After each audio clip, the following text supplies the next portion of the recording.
hello excuse me hello మిమ్మల్ని చెప్పండి ఇటు రండి ఒకసారి చెప్తా చెప్పండి ఇక్కడికి రండి చెప్పండి నేనే వస్తాను మర్రా ఇక్కడికి రా మర్రా ఇక్కడ నుంచి కొంచెం దగ్గర రా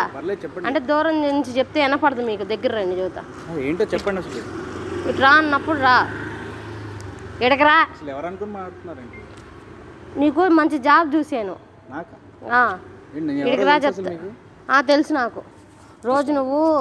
జాబ్ చేసి నడుచుకుంటూ అలసిపోయేస్తున్నావు కదా ఇది అనుకో నువ్వు బెడ్లోనే పడుకోవచ్చు నాకు అర్థం కాలేదు సార్ ఏంటది దగ్గర రా చెప్తా సరే దగ్గర రా చెప్తా ఏంటి వీడికి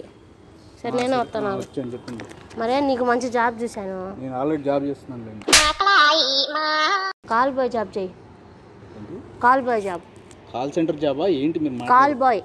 అంటే కాలు బాయ్ అంటే కాలు బాయ్ అంటే జాబ్ అది అదేంటో దీంట్లో ఆఫర్స్ కూడా ఉన్నాయి తెలుసు కాల్ బాయ్ జాబ్ అంటే ఏంటంటే ఆంటీని సొగబెట్టాలి అమ్మాయిని సొగబెట్టాలి ఏం మాట్లాడుతున్నారండి దీపావళికి ఆఫర్ ఉంది తెలుసా నలుగురిని చేస్తేనంట 10,000 ఇదిగో ఇది సంక్రాంతికి కూడా 6గురిని చేస్తే 30,000 ఇస్తారంట 6గురిని చేస్తే 30,000 ఇస్తారంట జాయిన్ అవుతావా నేను ఆంటీని నేను అట్లా చేస్తా ఇట్లా ఏంటండి ఆంటీని నువ్వు చే అబ్బాయిని నేను చేస్తా మ్యాన్ హ్యాండ్లింగ్ చేస్తారేంటి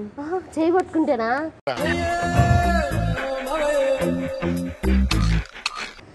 సరే కానీ మీరు ఆంటీని బాగా సుఖపెడతావా అమ్మాయిని బాగా సుఖపెడతావా ఏం పని లేదేంటి నీకు పని లేదా నాకు పని ఉంది కాబట్టి అందుకే నేను నీతో మాట్లాడుతున్నా నేను ఆఫీస్కి వెళ్ళాలి ఇదంతా కాదు ఎవరంటే చూసుకోండి ఏం చూద్దాం నీ పేరు ఏం చూద్దాం పేర్లు నీ పేరు రఘునా బాగుంది పేరు ఇట్లా దగ్గర రా నువ్వు సరే ఒక 5 నిమిషాలు మాట్లాడేళ్ళు ఇట్రా దీనికోసం జనాలు అట్లా కొట్టుకుంటున్నారు తెలుసా రోడ్ల మీద కొట్టుకున్న వాళ్ళకి ఇచ్చేయండి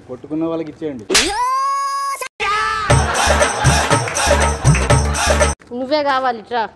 జాబ్ చెయ్యు మంచి జాబ్ నీకు మంచి శాలరీ ఇప్పిస్తా నేను ఏమి ఇప్పించేది మీరు నువ్వు రోజు 4 చేస్తావు 2 చేస్తావా ఏంటది చేసి ఓపికంటే ఎంతమంది చేస్తావు చెప్పు ఒక్కొక్కరిని కాదు షేర్ ఖాన్ 100 మందిని ఒకేసారి రమ్మను మీరు వెళ్ళి చేయించుకోండి నేను చేయించుకోను నేను చేస్తా వాళ్ళని అవతల నువ్వు చేయించుకుంటానంటే చెప్పు ఇప్పటివరకు లేడీస్ అని గౌరవించి వాడుతున్నారు ఏం మాట్లాడుతున్నారు మీరు అసలు ఏం మాట్లాడుతున్నా తెలుస్తుందా భయ నీకు కాల్ బాయ్ జాబ్ చెయ్యి అబ్బాయి అరుస్తావేంటి చేసే వాళ్ళని పెట్టుకోండి ఆహా వాళ్ళొద్దు నువ్వే చెయ్యి నువ్వైతే బాగా చేస్తావంట ఇప్పుడు నీకు పెద్ద గుండిద్దా చిన్న గుండిద్దా చెప్పు ఏంటది అదే మెయిన్ పాయింట్